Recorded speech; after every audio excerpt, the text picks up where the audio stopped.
جو اپنے رب سے ملاقات کرنا چاہتا ہے وہ پہلا کام یہ کرے کہ نیک عمل کرے۔ اب نیک عمل کس کو کہتے ہیں؟ نوٹ کیجئے اس کو۔ نیک عمل کی دو کنڈیشن ہیں۔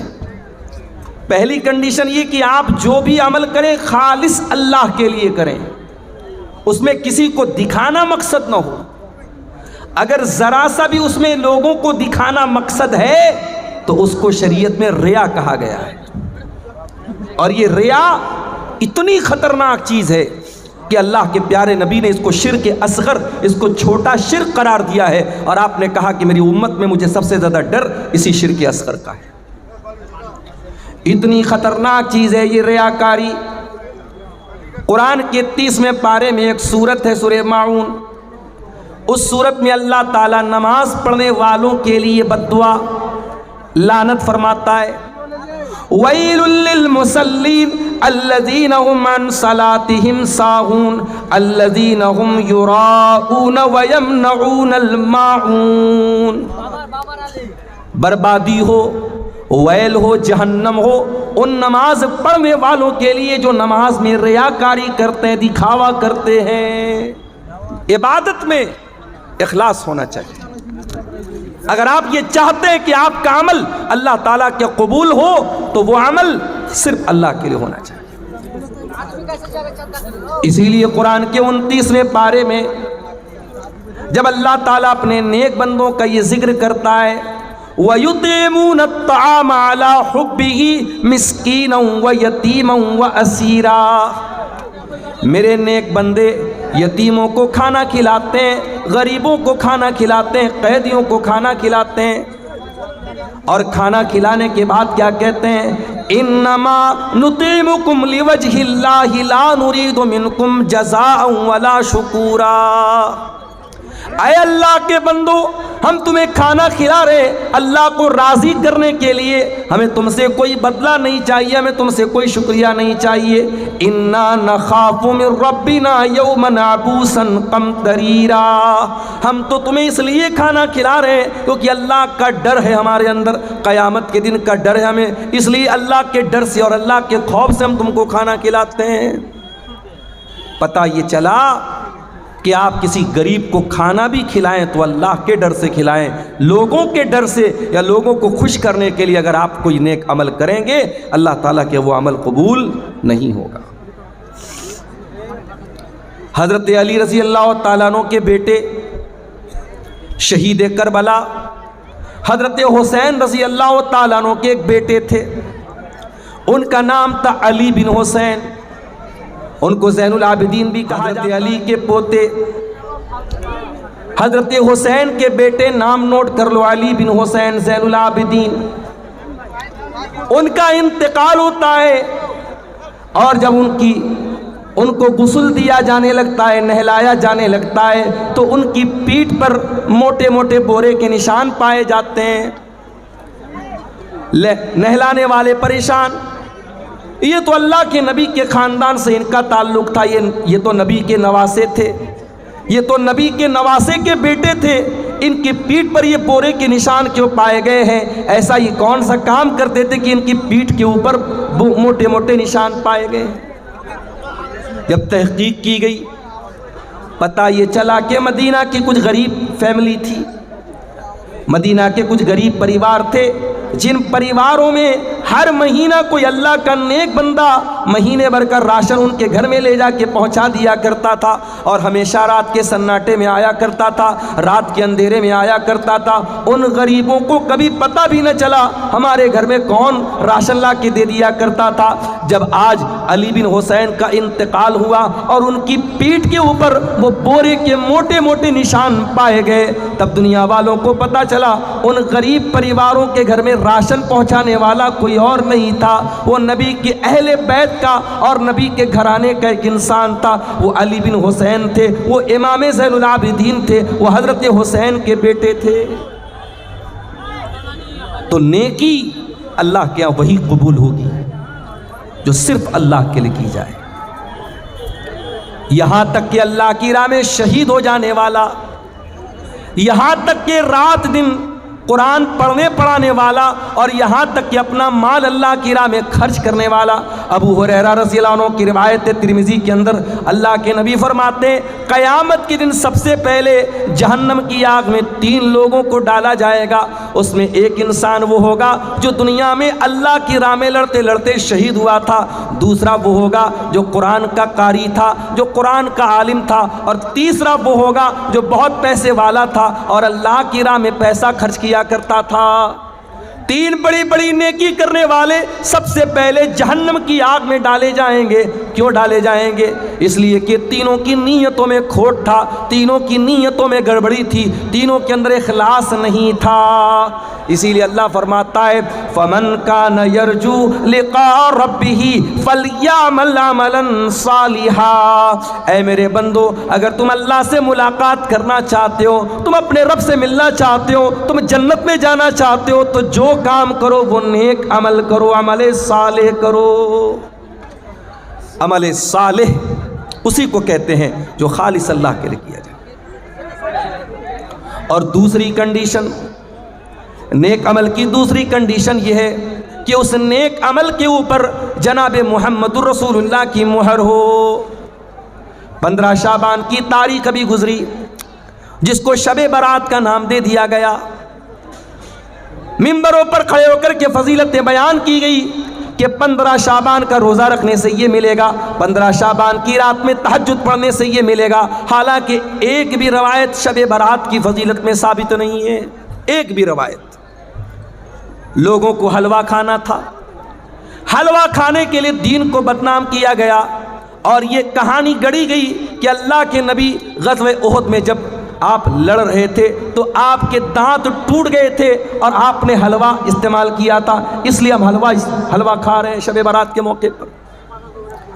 اللہ کے بندو، غزوہ احد لڑی گئی ہے شوال میں اور تو حلوہ کھا رہا ہے شعبان میں، 2 مہینہ پہلے کھا رہا ہے۔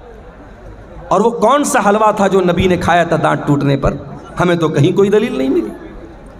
ایک ویڈیو بڑا وائرل ہوا فیس بک کے اوپر، میں نے دیکھا ایک آدمی بالکل جوکروں کے انداز میں کہہ رہا ہے کہ ارے وہ لوگ پوچھتے ہیں کہ حلوہ کہاں ہے، حلوہ کون سی کتاب میں؟ ارے حلوہ کتاب میں تھوڑی ملے گا، حلوہ تو کڑھائی میں ملے گا۔ یہ جوکر بازی، یہ لطیفے بازی، یہ چٹکلے بازی، اور اس کو آپ دین کا نام دے رہے ہیں۔ بھئی آپ کو حلوہ کھانا ہے شوق سے کھائیں، اسے دین کے ساتھ نہ جوڑیں، اسے سنت کہہ کے نہ کھلائیں کھائیں، اسے شریعت کہہ کے نہ کھائیں اور کھلائیں۔ یاد رکھو میرے پیارے ساتھیوں، مجھے معلوم ہوا کہ آپ کے سیما پور میں بھی قبرستانوں میں لائٹنگ کی گئی 15 شعبان کو۔ آج آپ کے اہل حدیثوں کے علاقوں میں اور قرآن و حدیث پر چلنے کا دعویٰ کرنے والے علاقوں میں بھی بہت ساری جگہوں پر 10 محرم کو تعزیہ نکالا جاتا ہے۔ ابھی سمستی پور کے علاقے میں میرا پروگرام تھا، اہل حدیثوں کا گاؤں ہے، برسوں سے اہل حدیث لوگ چلے آ رہے ہیں، لیکن محرم کے موقع پر وہ شیعہ بن جاتے ہیں۔ افسوس کی بات ہے۔ اس کا مطلب یہ ہوا کہ ہم نے دین کو قرآن و حدیث سے نہیں سیکھا، ہم نے سماج میں جو دیکھا اس پہ عمل کرنے لگے۔ میرے پیارے ساتھیوں، نیکی وہ نہیں ہے جسے ہمارے باپ دادا نیکی سمجھتے تھے، نیکی وہ نہیں ہے جسے سماج نیکی سمجھتا تھا، نیکی وہ ہے جسے اللہ نے نیکی قرار دیا ہے، نیکی وہ ہے جسے رسول نے۔ پیارے ساتھیوں، نیک عمل اس کو کہتے ہیں جس کو اللہ نے نیک کہا ہو، جس کو رسول نے نیک کہا ہو، جس کے اوپر اللہ اور اس کے رسول کی مہر لگی ہو۔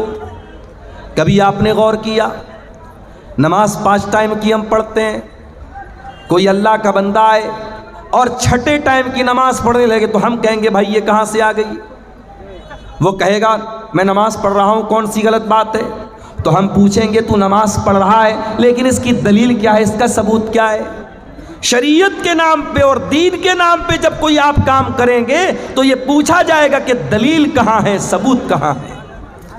ہاں، جب دنیا کا کوئی کام کریں گے، جب آپ دنیا کی کوئی چیز، کوئی نئی ڈش بنا کے کھائیں گے، کوئی نیا کپڑا پہنیں گے، کوئی نیا کاروبار کریں گے، تب یہ سوال پوچھا جائے گا کہ منع کہاں ہے۔ لیکن جب آپ عبادت سمجھ کر کے اور دین سمجھ کر کے اور ثواب سمجھ کر کے کوئی کام کریں گے تب پوچھا جائے گا کہ یہ ثابت کہاں ہے۔ رجب کی 27 تاریخ آتی ہے، بہت سارے علاقوں میں اس تاریخ کو شب معراج منائی جاتی ہے۔ میرے پاس بھی واٹس ایپ پر میسج آیا، مولانا صاحب آج کی رات کیا کوئی خاص عبادت ہے؟ کیا 27 رجب کو کوئی خاص روزہ رکھنا ہے؟ میں نے کہا اللہ کے بندو 27 رجب کی تاریخ نبی کے معراج کی تاریخ ہے ایسا سمجھنا بھی بے وقوفی ہے، کیونکہ سیرت نگاروں نے لکھا ہے، علماء نے لکھا ہے، تاریخ لکھنے والوں نے لکھا ہے۔ آپ سیرت کی کوئی بھی معتبر کتاب اٹھائیں، تمام علماء نے لکھا ہے کہ اللہ کے پیارے رسول کو کون سے سال میں معراج ہوئی یہ بھی کنفرم نہیں ہے، کون سے مہینے میں معراج ہوئی یہ بھی کنفرم نہیں ہے، نہ سال کنفرم ہے نہ مہینہ کنفرم ہے، اور آپ نے تاریخ متعین کر لی اور اس کی فضیلت بھی بنا ڈالی۔ ربیع الاول کا مہینہ آتا ہے اور 12 ربیع الاول کی تاریخ کو نبی کی پیدائش کا جشن منایا جاتا ہے۔ لوگ سڑکوں پر بڑے بڑے ڈی جے لے کر کے نکلتے ہیں، جوان جوان لڑکیاں سج سور کر کے نکلتی ہیں، نوجوان لڑکے بھی ٹوپی لگا لگا کر کے نکلتے ہیں، جھوم جھوم کر کے نبی کی نعتیں پڑھتے ہیں، اور یہ سمجھ کر کے یہ کام کیا جاتا ہے کہ ہم نبی سے بہت پیار کرنے والے اور نبی سے بہت محبت کرنے والے ہیں۔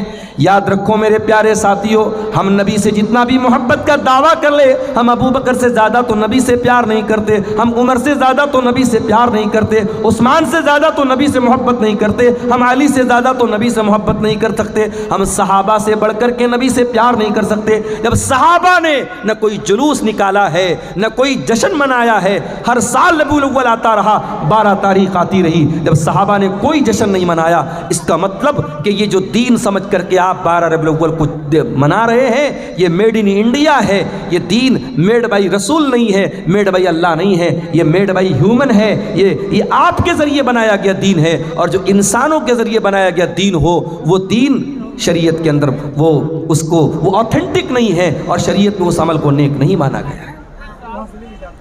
اسی لیے اللہ فرماتا ہے جس کو اللہ سے ملاقات کرنا ہے فَلْيَعْمَلْ عَمَلًا صَالِحًا، تو وہ جو بھی عمل کرے نیک عمل کرے۔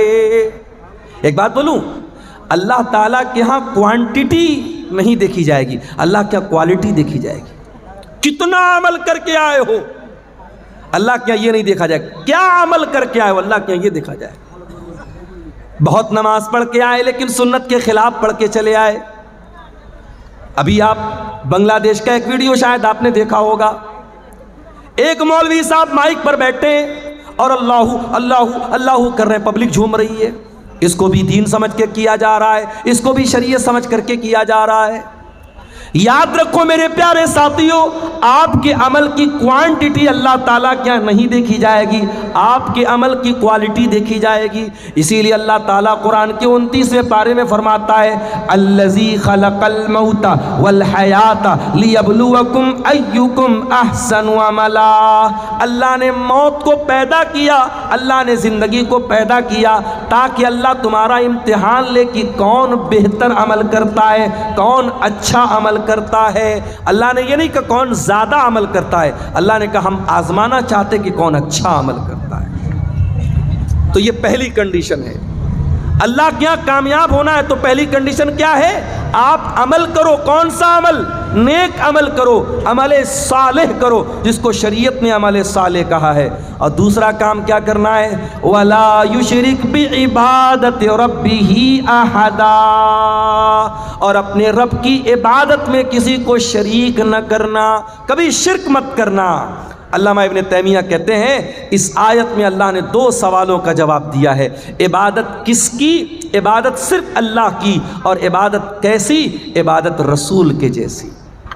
اور غور کرو تو پورے اسلام کا خلاصہ، پورے دین کا خلاصہ اور پوری شریعت کا خلاصہ یہی 2 سوالوں کے جواب میں ہے۔ عبادت کس کی؟ عبادت صرف اللہ کی، اور عبادت کیسی؟ عبادت رسول کے جیسی۔ اور ہم جو کلمہ پڑھتے ہیں، اسلام میں داخل ہونے کا جو پاسپورٹ اور ویزا ہے، آپ انڈیا سے عمرہ کرنے جانا چاہتے پاسپورٹ کا ریڈی ہونا ضروری ہے۔ آپ اگر سعودی عرب میں گھسنا چاہتے ہیں تو سعودی عرب کا عمرہ کا ویزا آپ کے پاس ہونا ضروری ہے، یا وزٹ ویزا ہونا ضروری ہے۔ شریعت میں، اسلام میں آپ آنا چاہتے ہیں، آپ مسلمان ہونا چاہتے ہیں، اسلام کا پاسپورٹ کیا ہے؟ اسلام کا ویزا کیا ہے؟